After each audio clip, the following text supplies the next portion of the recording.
Do you believe in karma? I do. Well, watch karma at least. Let me tell you about how I connected to my Grand Seiko Tough Quartz SBGX341 and how it all cosmically came together.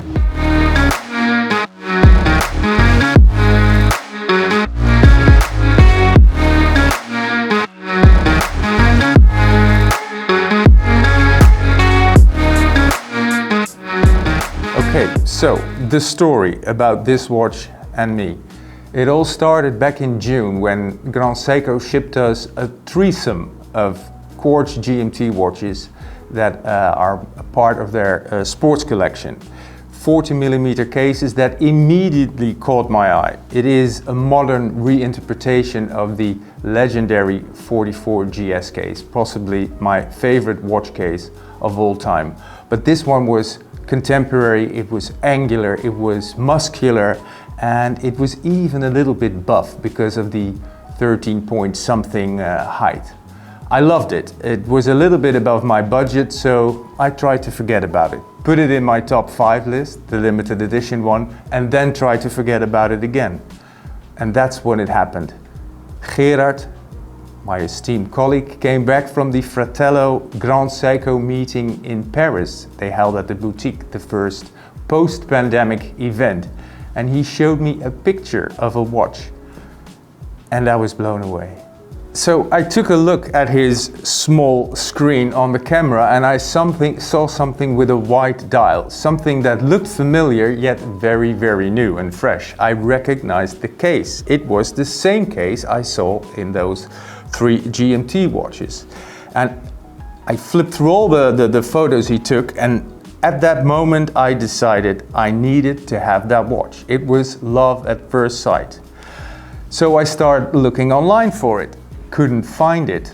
Only after thoroughly searching I found the watch in a Japanese store, on the Japanese website, an Australian website, and on the US website. And then I found out through the Grand Seiko fans that it was a release for Japan only initially at the end of 2020, and then they also sporadically released it to the US and Australia.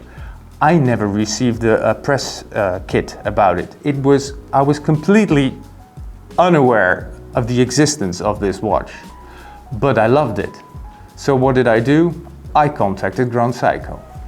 I sent them an email, got a quick response, and I also found out in the meantime that this watch should not have been at the Paris boutique. The people at the boutique had no clue what this watch was doing there.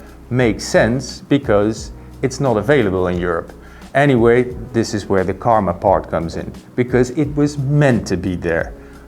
Anyway, contacted Grand Seiko, got a response, and they were going to ship it.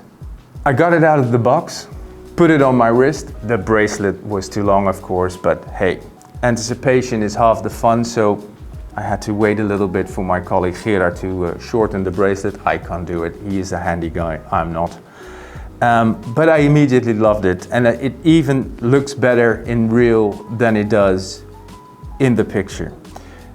The case is familiar yet different because it's thinner than the GMT. It's 11.65 millimeters now instead of 13 point something. And the bezel is completely different. Now this has a sloping bezel that has Zaratsu polishing around the edges and a vertically brushed finishing on the top. Sounds maybe a little bit dull if you compare it to a 24-hour bezel on a GMT watch, but this is actually so crisp and light that it blows me away every time I look at it. And that's also because of the white dial beneath, of course. So what is on the dial? Well, it says magnetic resistant. To make it comprehensible, it's half a mil Gauss. It's 501.6.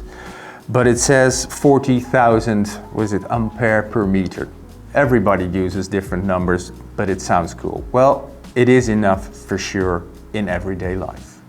What else do I like about the dial? Well, let me show you, or I will try and show you. It's the Lumibright. For the first time in a Grand Seiko, both green and blue Lumibright is used. Yes, this is a world's first, I know it. Anyway, it just looks fantastic in the dark. And then there's another feature I really like. So the other thing I really like about this watch is the fact that it has a quartz movement. Now, quartz is often seen as dead, unappealing. Well, to me it isn't, especially when it's a 9F quartz movement. Of course you can't see it because it's hidden in the case, but the way Grand Seiko makes these quartz movements is very impressive. Homegrown quartz crystals, magically paired to the right movement. It really is a gem. And this is the 9F61 movement that has no date. And that's also what I like, because now it doesn't clutter the dial. This is just hours, minutes, seconds, accurate to 10 seconds a year. So now would be the part that I tell you about the great relationship I have with this watch. But to be honest, we're still honeymooning. Everything is fresh. It's too soon. But you know what? Let me talk to you in 3 years when this critter needs its first battery change, and then I will tell you how we get along. So in the end, 2 questions remain. Do you believe in watch karma? And the other question is, would you consider buying a high-end luxury quartz watch? Even though this has a high torque motor, 3 years battery life, a homegrown quartz crystal, is that enough for you? Or do you insist of having a mainspring to power it all? Please, tell us, let us know. So, I hope you like this video, and if you do, subscribe, like and comment below. Thanks.